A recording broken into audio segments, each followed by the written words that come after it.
وایي چې ما سره خبرې هغه مه کوئ، نو دوی به روړي کړي، ځکه چې بیا خو الله ته څه سوال هغه نشي کولی. نو دا 4 سواله د دې به الله تعالی جواب ورکړي چې ګوره تاسو من د څه زیاتې چې دی نو نه دی شوی، دا تاسو له موقع میلاو شوی وه، تاسو له عقل راکړی و، پیغمبران راغلي وو، کتابونه هغه رالیږلي وو، تاسو ولې چې دی نو د هغو خبره نه ده منلې. او چې بیا دا اخري سوال هغه د وکړي، نو الله تعالی به وایي چې کورې شئ، یعنې دفع شئ او ما سره خبرې هغه مه کوئ. دې نه وروستو دوی به بیا خبرې هغه نه کوي. دې ځای کې دا یو خبره هغه تاسو ته ما ذکر کړله چې کوم خلق چې هغه د 80 کال وي، نو دوی دې په خپلې زندګۍ باندې لږ نظر واچوي. دا مونږ سپینګري چې وو او د 80 کالو نه زمونږ عمر هغه زیات شوی دی یا 80 کالو ته هغه سنې هغه رسېدل دي، نو دوی دې خپلې زندګۍ باندې لږ وندې هغه نظر واچوي. که داسې ګناه کبیره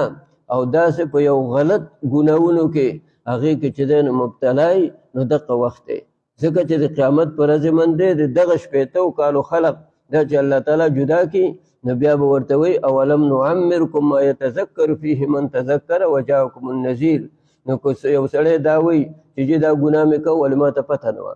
دا ګناه مې کوو ولې پوه شوی چې دی نو ما غلطي رانه چې دی نو شوې ده، نو دغه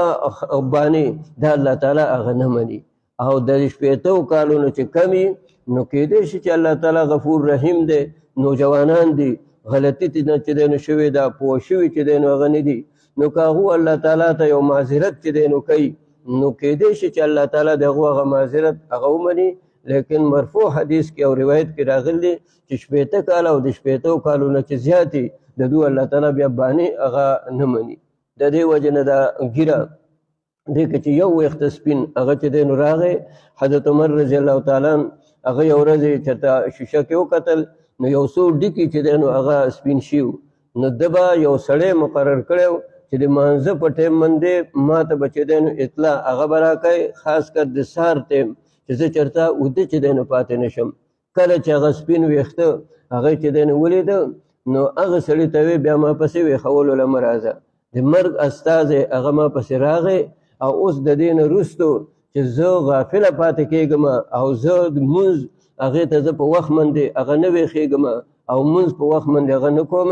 نو دا به زما ډېره بدقسمتي. اوس ما له دې نوکر یا ما له د ویښولو ضرورت هغه نه دی. زمونږ دا حالت تاسو وګورئ چې دې وخت سره که د 80 کالو ته رسېدلی که نه، 80 کالو ته دا سازشونه به کوي، دا منصوبې به چې دی نو هغه جوړوي، دا سپین ږیری به حج به یې ما کړی،